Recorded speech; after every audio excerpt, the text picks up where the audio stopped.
Acho que podemos abrir umas 3 questões, umas 3 perguntas, antes de irmos para o grupo. Pode ser? 3 só, pessoal, falando mais rápido.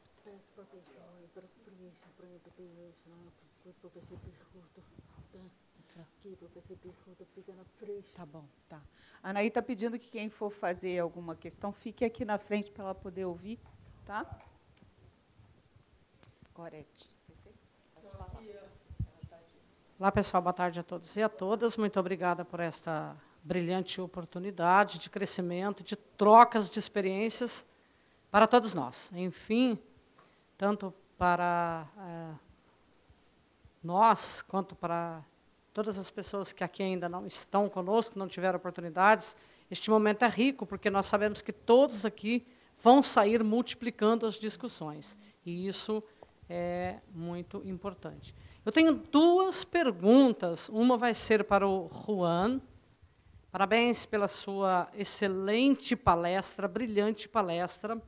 Gostaria aqui de conduzir uma pergunta para você no tocante à questão de como andam as discussões e parcerias entre a sociedade civil e o poder público nos países os quais Vossa Senhoria fez algumas menções, inclusive importantes, para nós espelharmos.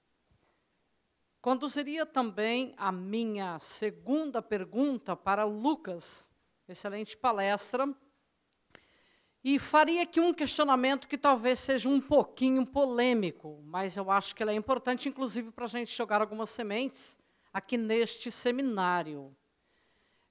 Nós observamos aqui muitas discussões importantes, principalmente no tocante à questão de pessoas surdas. Pergunto eu, com relação à questão das pessoas surdo-cegas, que, na verdade, este público-alvo ainda está a desejar no que diz respeito aos atendimentos, inclusões, sociabilizações e até mesmo reabilitação.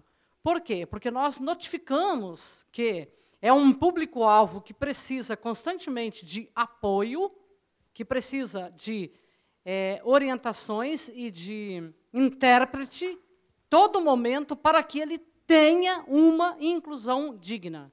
E isto é uma tarefa árdua de todos nós. Obrigada pelas 2 perguntas e oportunidades.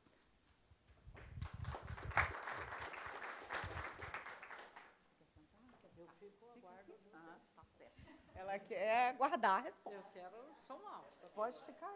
Quer sentar? Posso. Tem um aqui atrás, ó. Okay. Vem cá. Cadê o aqui, logo aqui atrás? Aí você fica aqui na frente enquanto aguarda a resposta. Tá bom, muito obrigada. Nada. Juan? Falei certo? Falei. Estava trocando o nome. Governo e Sociedade Civil. Bueno, muito obrigado por ficar pertinho. Muito obrigado. A realidade da relação entre as instituições públicas e a sociedade civil, essas características, em geral, muitas vezes não tem muita diferença das relações com o movimento afro, com o movimento da diversidade sexual, com o movimento feminista. Tem organizações, quando falamos das organizações da sociedade civil, temos que saber que tem uma pluralidade e nem sempre estão todas de acordo. Então, tem ali também que lidar com essas diferenças. E os exemplos, ou em Uruguai, ou mesmo na Argentina, tem, ou aqui no Brasil, que eu falava com representantes no Conselho, tem ali eu acho, e a experiência mostra que tem uma iniciativa que tem que ser de mão dupla. Tem que criar as condições para um diálogo produtivo Não é só convocar, chamar, ligar e dizer aqui, a esta hora, tem que ver as condições do acesso, tem que ver as condições de comunicação, uma comunicação acessível, tem que ver, tem que ter uma vontade de criar essas condições. E ainda assim, tem que gerar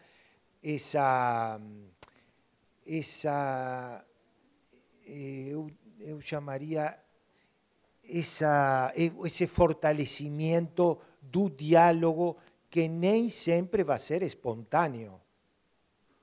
Nem sempre vai ser espontâneo, nem sempre vai ter um resultado numa reunião, num encontro. Tem que gerar um processo de diálogo e muitas destas experiências também são processos de aprendizagem entre as instituições públicas e as organizações da sociedade civil. E os aprendizados são para todos, incluindo a cooperação internacional, que também tem muito para aprender. Não tem receita, mas tem que ter paciência, tempo e vontade política. Muito obrigada, Juan. Obrigada. Vou passar para Lucas.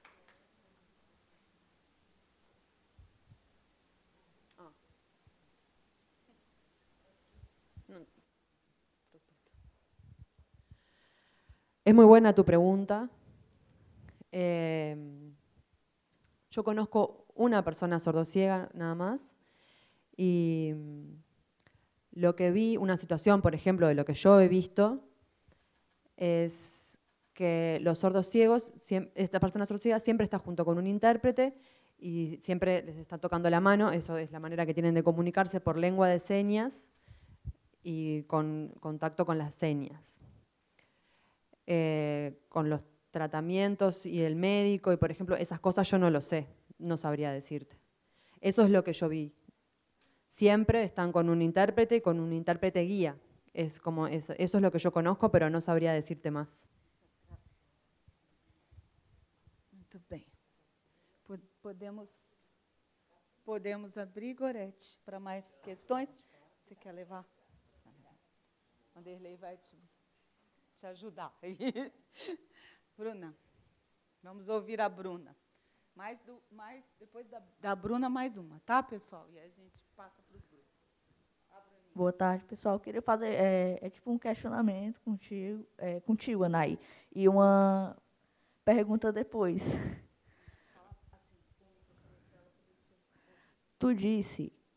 Tu falou que...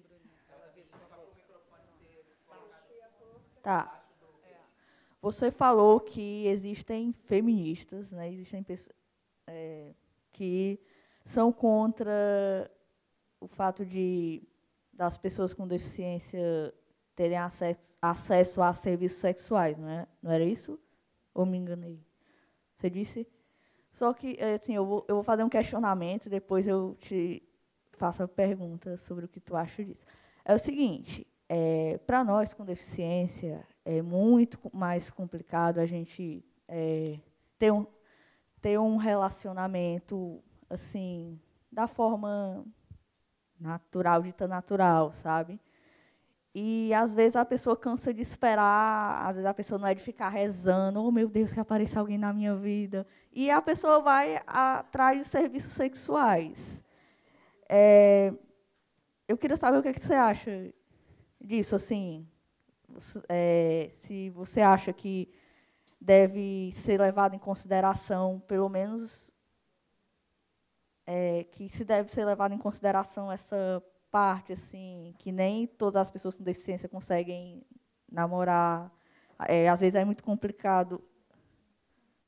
Eu estou com vergonha. Não, você está falando super bem. É porque ela precisa ver a sua boca para ela poder te ouvir. Por isso que ela está pedindo para você abaixar um pouquinho o microfone e levanta a boca para ela te ouvir. Tá.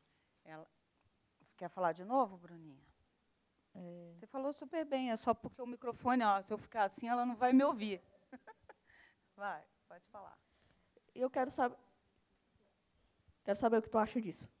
Ela Só para eu ver se eu entendi, para você não ter que repetir, você está querendo perguntar sobre serviço sexual para pessoas com deficiência, essa pergunta.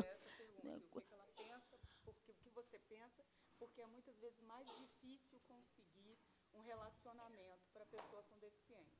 Mas todas as deficiências, ou são autismo, Todas, no geral. tá. Já aproveito para falar. Aqui no Brasil, tem uma movimentação com testes tímidos, isolados, não tem a mesma força que eu estou vendo acontecer em alguns países da Europa, por exemplo, na França. Movimento feminista, não, o movimento de pessoas com deficiência existiam no Estado Parque, Gotembre, pedir sexuais para pessoas com deficiência, mas um órgão ligado ao equivalente ao Ministério da Saúde está aqui, interferiu. Tem questões polêmicas, mas em outros países existe uma legislação, por exemplo, a Holanda ela paga parece benefício social que é apontado para a questão de serviço sexual. Agora, moralidade, eu vou dar um exemplo. A Espanha é uma ponta muito forte de serviço sexual, assistência sexual. Por exemplo, eu não tenho problemas capilares, eu consigo, se eu posso, principalmente relações sexuais, não tenho impedimentos físicos, tá? Mas existem pessoas com deficiência, por exemplo, que têm deficiência física, motora, uma desvantagem maior, elas não conseguem, por exemplo, tocar um próprio corpo, não têm acesso a um próprio corpo, não conseguem se masturbar, por exemplo, tocar o seno, tem esses tipos de dificuldades. Precisa da participação de uma terceira pessoa para viabilizar algumas questões. E mais uma coisa, questão de cheiro, por exemplo, nosso pensamento sexista, o homem tem que procurar uma prostituta, mulher não, a mulher que faz isso é chamada de carinha, escada de carinha, tipo assim, não, mulher não pode, a mulher não tem direito a exercer a sexualidade. Só o homem, ele pelado, o homem com deficiência, é mais fácil, um pouco tratar uma prostituta para iniciar um homem a sexualidade. Agora, imagina, quando for mulher com deficiência, é mais complicado, porque tem um incremento de cheiro, tem várias coisas que apontam a moralidade. E uma outra coisa da moralidade é a acusação que a assistência sexual é uma forma de prostituição, que é uma briga em feminismo abolicionista, tá? Mas aqui no Brasil não tem uma movimentação, uma iniciativa bem isolada. Temos algumas publicações de uma antropóloga que analisou um contexto espanhol que fala da assistência sexual. Aqui temos algumas. Muito obrigada, Narissa, Bruninha. Muito obrigada, Bruna. Muito bom. Queria dizer assim também que a prostituição é uma ocupação regulamentada no Brasil, portanto, não tem nada de ilegal ou acusatório, né, se de fato contratar um serviço de uma prostituta, que pode ser, de fato, acionada aí para assistência e tudo mais. Patrick. É a última pergunta desse bloco para a gente ir para os grupos, que todo mundo vai poder falar mais, tá? Boa tarde, pessoal. Meu nome é Patrick, eu tenho 17, milito na HIV AIDS aí já há um tempo. Minha pergunta também é para a Anaí, porque a sua resposta me levou a uma outra reflexão. Eu lembro que durante um tempo eu atuei numa unidade de saúde e lá a gente acabou dando orientações para duas mulheres que eram profissionais do sexo e tinham deficiência, elas eram surdas. E a gente sabe que também surdas. E a gente sabe também que isso gera uma série de problemáticas, inclusive na ocupação dela, e existem outras mulheres trabalhadoras do sexo que também têm outro tipo de deficiência, né? Então, eu queria entender, já que você trouxe esse contexto da luta pelo direito das mulheres com deficiência, como é que anda esse debate da prevenção ao HIV com as mulheres trabalhadoras do sexo e que têm alguma deficiência? Tudo bem, Patrick. Trabalhadores do sexo que têm uma deficiência, pois é uma novidade que não conheço. Eu não conheço. Agora, o que eu sei é que existem algumas trabalhadoras do sexo, mas também algumas que se auto-intitulam prostitutas, que fizeram matérias sobre, que fizeram capacitação para ter uma clientela específica, que é as pessoas com deficiência. E na Espanha, no contexto espanhol, a pauta da assistência sexual é muito forte, que lá a articulação é com o movimento de pessoas com deficiência e também LGBT. Por exemplo, a maioria tem um número significativo de assistentes sexuais que são transexuais. Essa percepção, eu acho que apenas grupos oprimidos entendem que é a experiência da opressão. Então, eu acho que transexuais, lésbicos, travestis, para mim, o primeiro segmento é levantar a conscientização da importância de acolher os outros tipos coletivos. Então, uma novidade que eu acho bacana, as próprias pessoas, por exemplo, homens trans, atuam como assistentes sexuais. Para esse contexto, agora, assistente sexual, que é uma pessoa com deficiência, mas seria uma novidade. É bastante bom. Eu queria lembrar também, assim, a Cida é uma fala que a Cida Lemos sempre nos lembra, que muitas vezes as prostitutas brasileiras, as trabalhadoras do sexo, para quem queira, muitas vezes se descuidam da prevenção com pessoas com deficiência.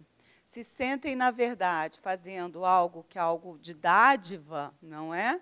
E muitas vezes se esquecem do uso do preservativo, não utilizam, não sabem como fazer, Então, é um campo, eu tinha acabado de comentar com o Caio, é um campo importante da gente investir também em capacitações, em discussões sobre esse tema. Eu acho que fomos, alguém tinha reivindicar? Não, podemos. A nossa ideia os jovens seguirão para a sala, para uma salinha que temos ali ao lado, que está arrumada. Por favor.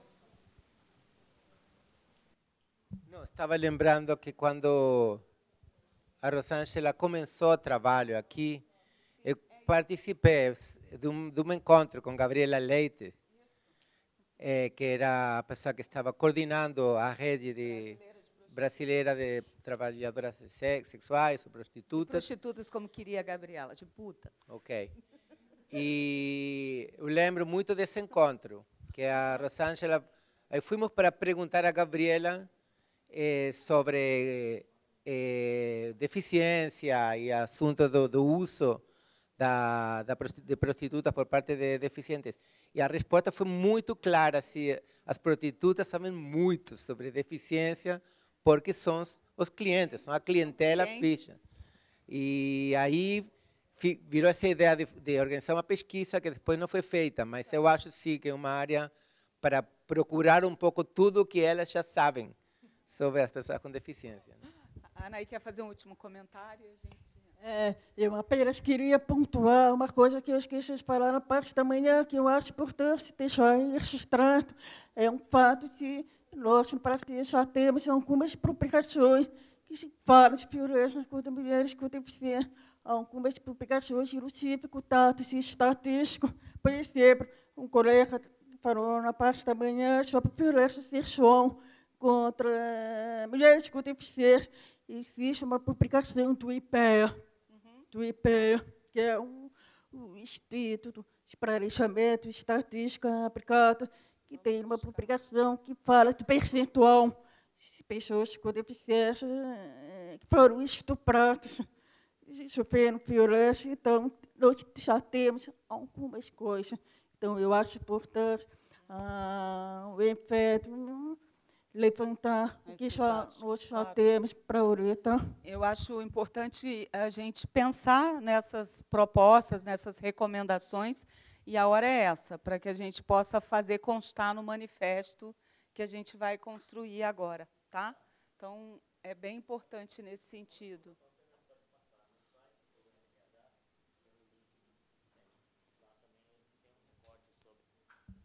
Pessoal, só uma informação, no site do MDH tem um link do Disque 100. Disque 100 que atende denúncia contra direitos humanos, né? E eles fizeram também um levantamento e disponibilizaram, e tem um recorte, pessoa com deficiência, está bem interessante também para pesquisa.